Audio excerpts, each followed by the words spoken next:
गुरुर्ब्रह्मा गुरुर्विष्णु गुरुर्देव महेश्वरः गुरु साक्षात् परब्रह्म तस्मै श्री गुरुवे नमः।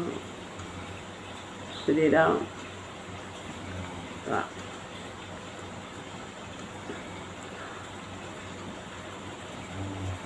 श्रीमद् भगवद गीता, इसमें हम लोग 18वें अध्याय का अभी तक 48वां श्लोक समझ रहे थे और भगवान ने बताया कि जो हमारा स्वधर्म है, यदि उसमें कुछ कमी भी है, कुछ दोष भी है, तो भी हमें अपने स्वधर्म का त्याग नहीं करना चाहिए। सभी कर्म कुछ न कुछ दोष से युक्त होते हैं। जैसे अग्नि में धुआं रहता है, इसी तरह से सभी में कुछ न कुछ कमी रहती है। इसलिए हमें अपने स्वधर्म का त्याग नहीं करना चाहिए और उसे ही कर्तव्य समझ करके करना निष्काम भाव से। अब यहाँ पर 18वें ही अध्याय का 49वां श्लोक हम लोग पढ़ेंगे। इसमें भगवान सांख्य योग की चर्चा कर रहे हैं। गीता में सभी मार्गों के बारे में भगवान ने बताया है। सब अपने अपने संस्कारों के अनुसार से अपने मार्गों का चयन कर लेते हैं, जो उनके मार्ग हैं। जैसे उनके संस्कार हैं, ज्ञान मार्ग के, कर्म मार्ग के, भक्ति मार्ग के, उसी के अनुसार वो उस मार्ग को चुनते हैं। तो अब यहाँ पर सांख्य मार्ग के अधिकारी की चर्चा करते हैं कि सांख्य योग का अधिकारी कौन होता है, उसे क्या क्या उसमें लक्षण होने चाहिए, ये बताते हैं। यद्यपि भगवान ने सभी मार्गों का उल्लेख किया है, लेकिन अंत में उन्होंने हर अध्याय में भक्ति मार्ग की ही पुष्टि की। तो हमें जानना है कि सांख्य मार्ग में जो भजन करते हैं, इस मार्ग को जो अपनाते हैं, उनमें क्या क्या गुण होने चाहिए लिखा है। इसलिए हम लोग को पढ़ना जरूरी है और सुनते हैं।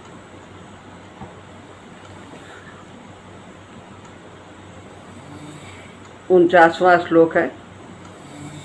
असक्त बुद्धि सर्वत्र जितात्मा विगत स्पृहा नैष्कर्म्य सिद्धिं परमां संन्यासेनाधिगच्छति। असक्त बुद्धि सर्वत्र जितात्मा विगत स्पृहा नैष्कर्म्य सिद्धिं परमां संन्यासेनाधिगच्छति। यानी असक्त बुद्धि, जिसकी बुद्धि आसक्ति से रहित है, सर्वत्र यानी सभी स्थानों में, सभी विषयों में। जित आत्मा, जिसने शरीर को वश में कर लिया है। विगत स्पृहा, जो स्पृहा रहित है। संन्यासेन, सांख्य योग के द्वारा, परमाम यानी श्रेष्ठ, सर्वश्रेष्ठ, नैष्कर्म्य सिद्धिम, नैष्कर्म यानी निष्काम कर्म की सिद्धि को अधिगच्छति, प्राप्त हो जाता है। तो जिसकी बुद्धि सब जगह आसक्ति रहित है, जिसने शरीर को बस में कर रखा है, जो स्पृहा रहित है सांख्य योग के द्वारा सर्वश्रेष्ठ नैष्कर्म सिद्धि यानी परमात्मा को प्राप्त हो जाता है। अब एक एक शब्द को थोड़ा सा लेते हैं। असक्त बुद्धि, जिसकी बुद्धि किसी भी वस्तु से, देश काल घटना परिस्थिति व्यक्ति किसी से आसक्ति नहीं रखती कि हमें ऐसा ही चाहिए, ऐसा ही परिस्थिति हो, ऐसे ही व्यक्ति मिले, ऐसा ही समय आए, इन सब में उसकी आसक्ति नहीं होती है। तो दूसरी बात है, संक्षेप में ज़्यादा विस्तार से नहीं लेते हैं इसको। जितात्मा, जिसने अपने शरीर को वश में कर लिया है। आत्मा का यहाँ तात्पर्य है मन, बुद्धि, इंद्रियां, शरीर। शरीर में ये सब कुछ आ जाते हैं, स्थूल और सूक्ष्म। इन सब को अपने वश में कर रखा है। जहाँ वो लगना चाहिए उसे वहीं लगाता है, जहाँ से हटना चाहिए वहाँ से वो हटाता है। और विगत स्पृहा, विगत माने रहित, स्पृहा, स्पृहा की जो जीविका के लिए आवश्यक हैं, जीविकोपार्जन के लिए परम आवश्यक वस्तुएं हैं, उनकी भी उसे आसक्ति नहीं होती, उनकी भी चाह उसे नहीं होती है।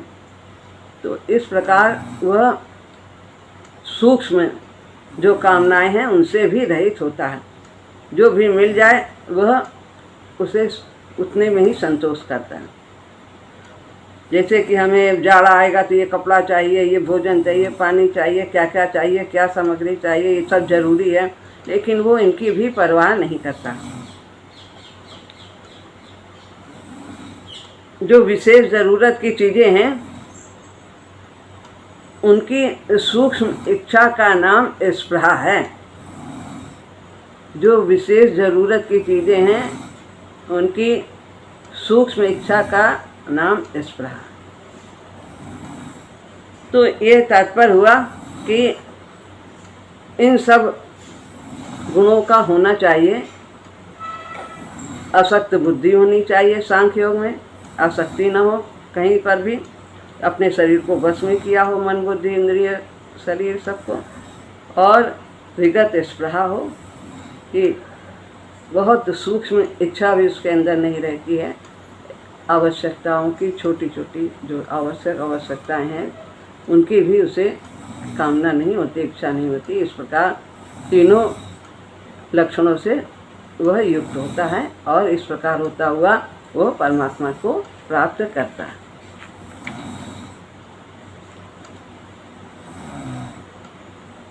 नैष्कर्म सिद्धि का अर्थ है कर्म सर्वथा अकर्म हो जाए, कर्ता का भाव न रहे, कर्म के साथ बिल्कुल संबंध न रहे, कर्म होते हुए भी लिप्तता न रहे।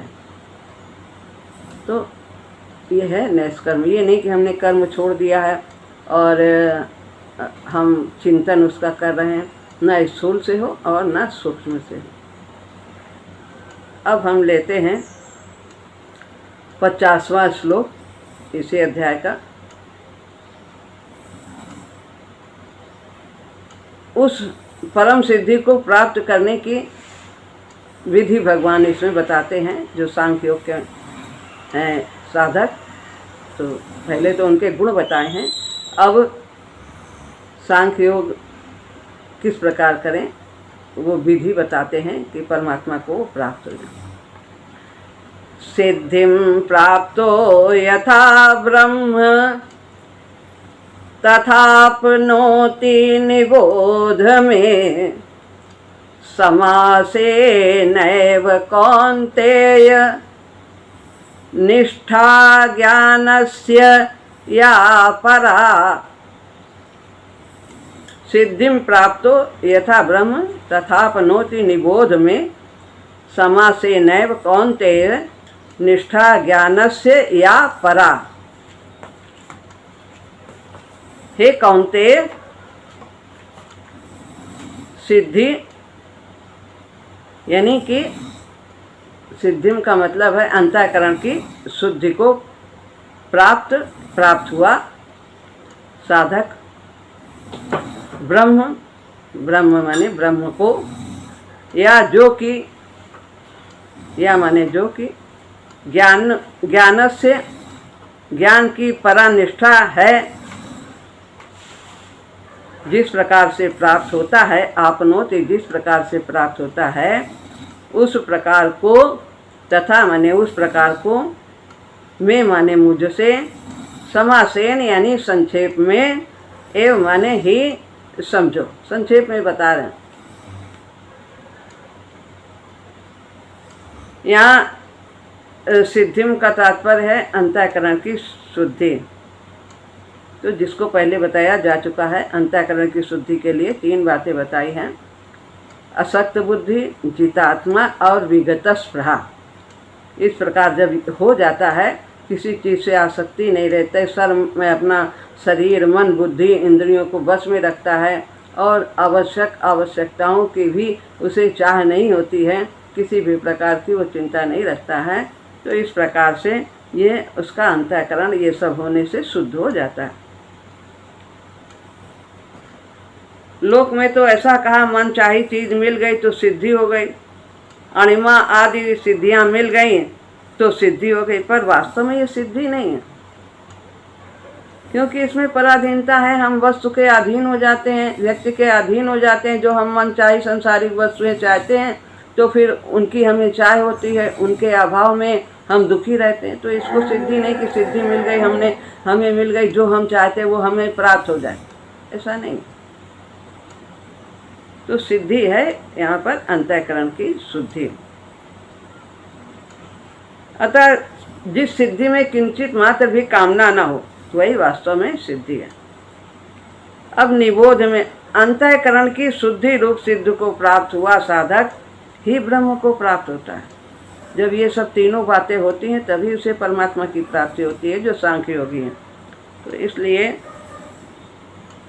सांख्य योग में क्रिया और सामग्री की प्रधानता नहीं है, उसमें तो तत्व यानी अपने तत्व को जानने की प्रधानता है कि मैं कौन हूँ, मैं आत्मा हूँ, मैं भगवान का अंश हूँ। इसे जानने की प्रधानता है। भगवान को देखने की प्रधानता नहीं होती है, अपने को जानने की प्रधानता होती है, अपने स्वरूप को जानने की प्रधानता होती है। तो यहाँ पर समा से नैव कौन्ते निष्ठा ज्ञान से या परा, सांख्य योगी की जो आखिरी स्थिति है, जिससे बढ़कर साधक की कोई स्थिति नहीं हो सकती, वही ज्ञान की परा निष्ठा कही गई है। यानी आपने अपने आत्मस्वरूप को जान लेना ही ये परा निष्ठा है, और वो इसके आगे परमात्मा के दर्शन सांख्य योगी को नहीं प्राप्त होते हैं। वो अपने को जान जाते हैं और तत्व को जान जाते हैं, प्रवेश कर जाते हैं, लेकिन दर्शन नहीं। भगवान में प्रवेश कर जाएंगे लेकिन भगवान के दर्शन नहीं। तो इस प्रकार यहाँ पर ये 50वां श्लोक होता है। अब हम लेते हैं, भगवान ने संक्षेप में इन सब के बारे में बताया, कोई विस्तार से नहीं बताया, इसलिए हम लोग संक्षेप में ही समझ रहे हैं। ज्ञान की परा निष्ठा प्राप्त करने के लिए किस साधन सामग्री की आवश्यकता है, उसको आगे के 3 श्लोक में बताते हैं। ज्ञान की परा यानी अपने को जानने के लिए, आत्म तत्व को जानने के लिए क्या चाहिए, क्या साधन कोई वस्तु नहीं चाहिए, अपने अंदर ही सब साधन है। तो 51, 52 और 53 श्लोक हैं इसमें। बुद्धया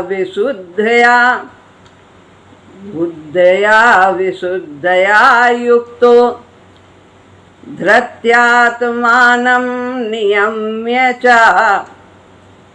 शब्दादीन् विषयान् त्यक्त्वा रागद्वेषौ व्युदस्य च विविक्तसेवी लघुवासी यत् वाक्कायमानसः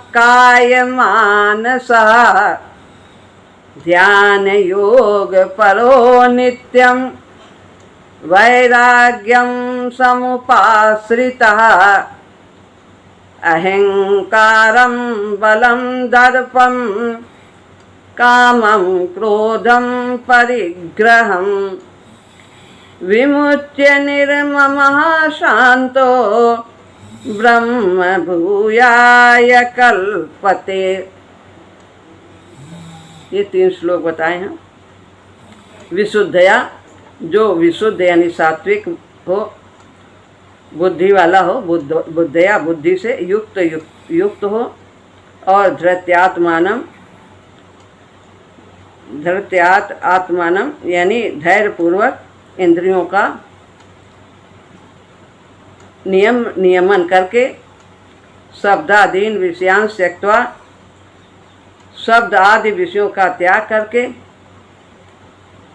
राग द्वेष युद्धस्य च, राग और द्वेष से रहित होकर के, विविक्त से भी यानी कि एकांत का सेवन करने वाला हो, लघवासी नियमित भोजन करने वाला हो, यत वाक् काय मानसा, शरीर वाणी वाक वाणी मन काय यानी काया को, इन सबको वश में करके ध्यान योग परो और ध्यान योग में लगा हो, ध्यान योग के परायण हो जाए। नित्यम माने नित्य, वैराग्य सदैव वैराग्य हो उसको, आसक्ति न हो। समुपाश्रिता यानी कि वह आश्रित हो, इन सबके आश्रित हो, जो ये सब लक्षण बताए हैं, वैराग्य के आश्रित हो। वैराग्य समुपाश्रिता यानी वैराग्य के आश्रित हो। अहंकारम बलम दर्पम कामम क्रोधम परिग्रहम, इन सब का त्यागी हो। अहंकार का और अपने बल का और दर्प घमंड का, कामना का, क्रोध का, इन सब का परिग्रह यानी परिग्रह से रहित हो, यानी इकट्ठा करना, परिग्रह से रहित हो। विमुंच्य माने रहित हो।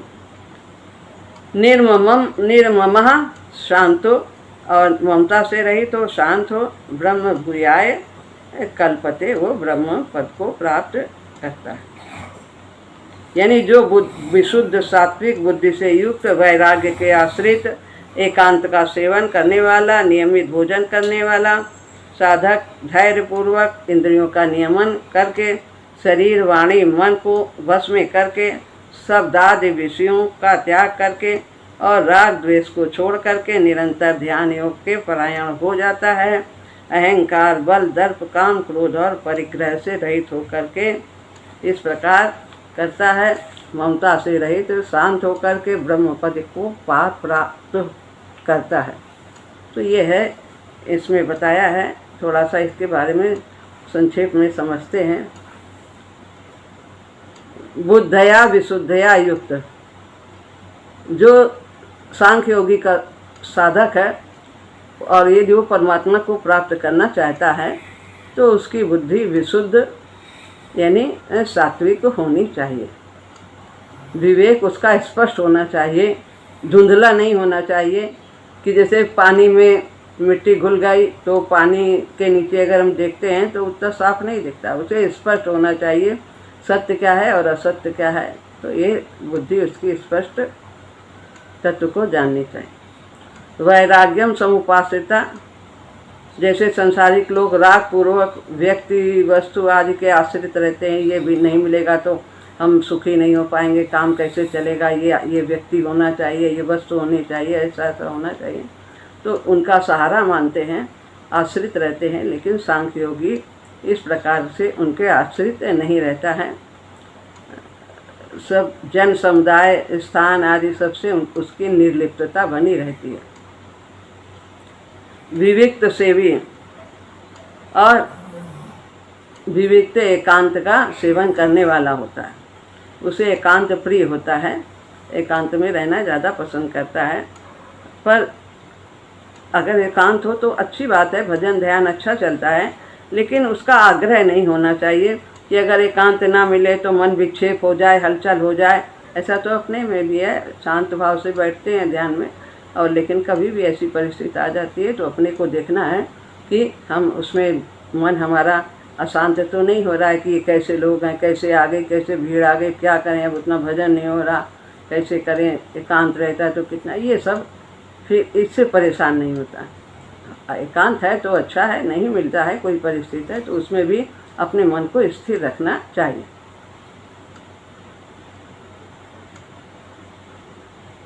साधक को का स्वभाव तो एकांत में रहने का ही होना चाहिए, पर यदि एकांत ना मिले तो उसके अंतःकरण में हलचल नहीं होनी चाहिए।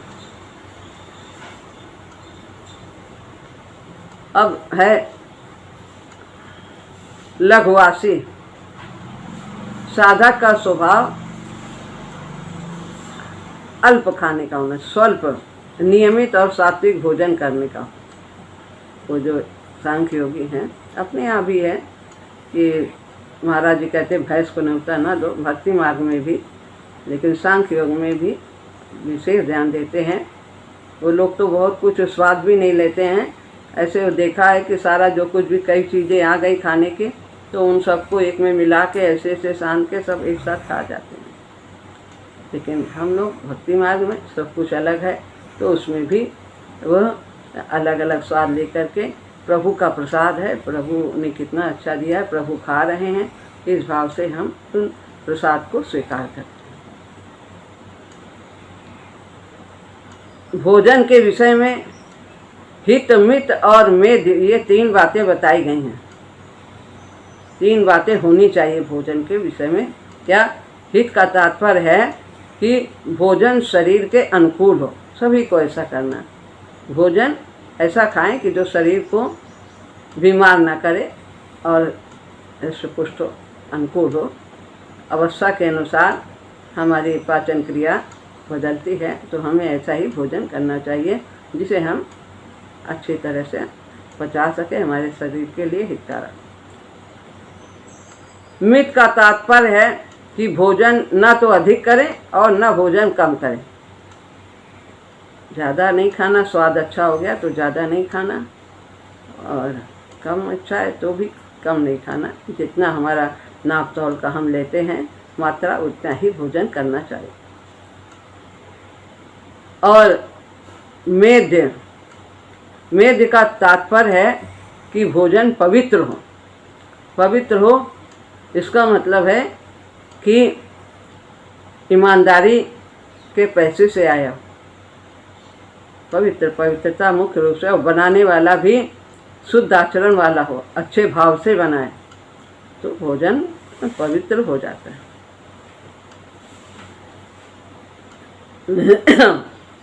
ऐसे भाव से भोजन ना करे कि केवल कि शरीर हष्ट पुष्ट हो जाएगा, इसको खाएंगे तगड़े हो जाएंगे, सुंदर लगेंगे।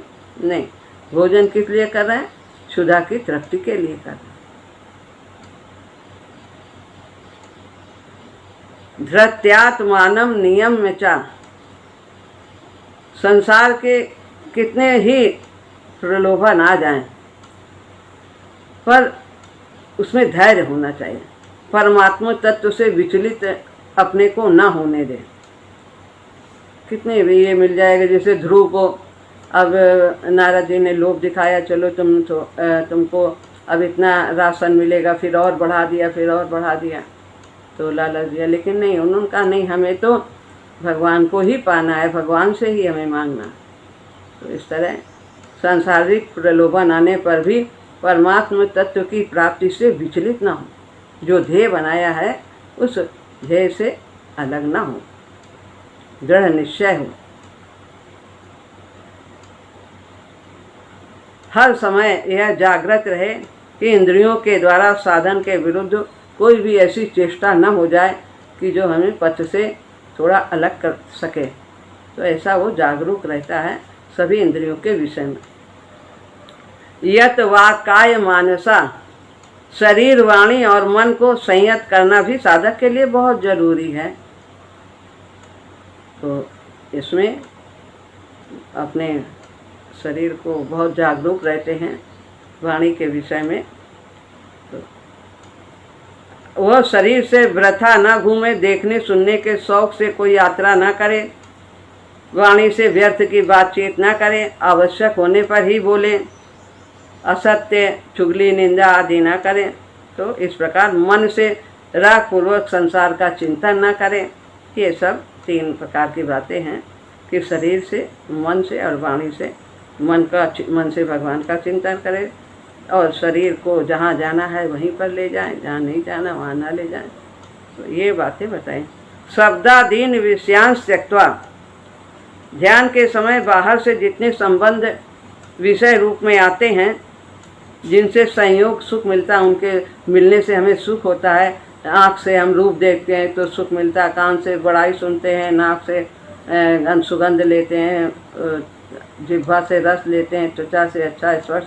तो इनके जो संयोग से, इंद्रिय और विषयों के संयोग से जो सुख मिलता है, उनका वो चिंतन ना करे ध्यान के समय। वो उसको रोकते हैं, बार बार मन को हटाते हैं, बार बार मन को हटाते हैं। और भक्ति मार्ग में भगवान ने कहा है, गुरु जी ने, कि जहाँ मन जाए जाने दो, अपना काम है राम नाम का जाप करो, राम नाम का जाप करो। स्वतः ही जो अंदर जो विकार हैं, संस्कार, हमारे संकल्प विकल्प हैं, वो जाप करने से वो बाहर निकलते हैं। लेकिन यहाँ पर जो सांख्य योग है, तो वहाँ पर अगर कहीं मन जाता है, वो ध्यान देते हैं, उसको फिर वहाँ से हटाते हैं, फिर वहाँ से हटाते हैं। तो ये प्रकार दोनों मार्ग में थोड़ी काफ़ी भिन्नता प्रतीत होती है। तो हमें एक मार्ग को ही चुनना चाहिए। राग द्वेषो व्युदस्यता, सांसारिक वस्तु महत्वशाली है, अपने काम वाली है, हमारे काम में आएगी, उपयोगी है, ऐसा जो भाव है उसे राग कहते हैं। ये वस्तु से हमें राग, ये बहुत अच्छा, ये हमारा सेवा करेगा, हमारे ये वस्तु काम में आएगी, ये हमें मिल जाए। तो ये सब जो है चिंतन करना, इसकी चाह करना, ये राग कहलाता है।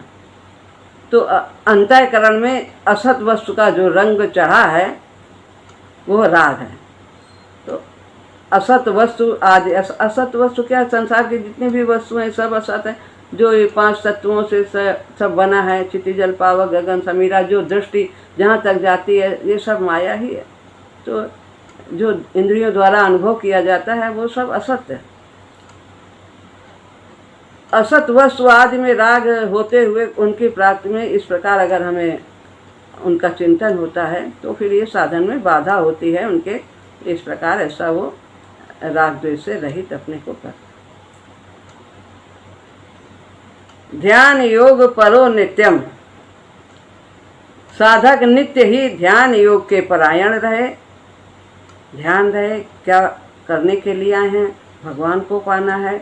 इस प्रकार निरंतर चिंतन बना रहता है, ध्यान रहता है। ध्यान के सिवाय दूसरा कोई साधन ना करें, ये सांख्य योग में।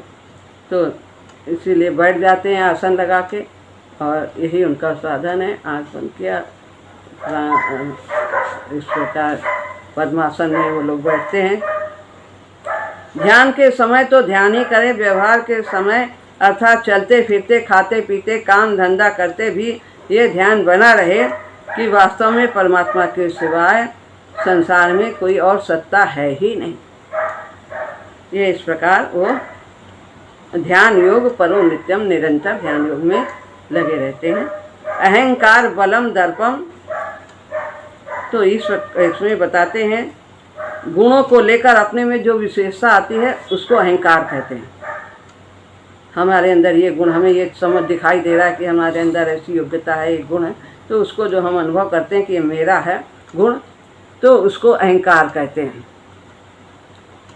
और जबरदस्ती करके विशेषता से मनमानी करने का जो आग्रह हट होता है उसे बल कहते हैं।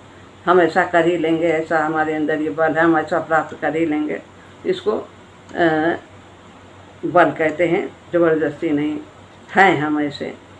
जमीन जायदाद आदि बाह्य चीज़ों की विशेषता को लेकर के घमंड होता है, हमारे पास कितना धन है, कितना हमारा मकान है, दुकान है, क्या क्या है, बैंक बैलेंस है, इन सबको अपना मानना, इनको लेकर के जो हमारे अंदर भाव आता है वो घमंड है, और उसे दर्प कहते हैं। उस विशेषता को लेकर जो घमंड होता है, हमारे पास ये है और है, हमारा है नहीं कुछ, वास्तव में सब कुछ परमात्मा है। तो इसको, ये जो घमंड है, इसको दर्प कहते हैं, झूठ मूठ का। भोग पदार्थ तथा अनुकूल परिस्थिति मिल जाए तो इस इच्छा का नाम काम है।